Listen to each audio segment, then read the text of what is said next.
Umani ng samot-saring reaksyon online ang teaser ng Pinoy Big Brother Celebrity Collab 2.0 matapos isa-isang ipakita ang mga naging host ng unang season ng nasabing collab na sina Bianca Gonzalez, Robbie Domingo, Kim Chu, Melay Cantiveros, Enchong D, Alexa Ilacad at maging ang mga kapuso stars na sina Gabby Garcia at Mavi Legaspi. Ngunit higit na umingay ang komento ng mga netizen nang sabihin sa dulo ng teaser na may isang host na magbabalik sa edisyong ito.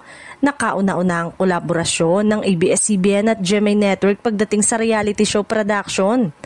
Sa comment section ng teaser, marami ang agad na nanghula na si ultimate multimedia star Tony Gonzaga ang tinutukoy.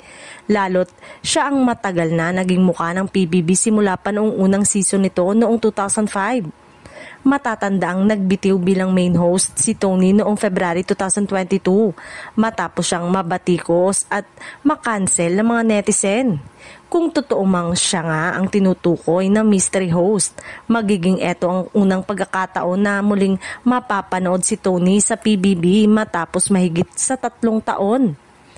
Sa ngayon, tikom pa rin ang bibig ng ABS-CBN, GMA at PBB management ukol sa opisyal na lineup ng mga host.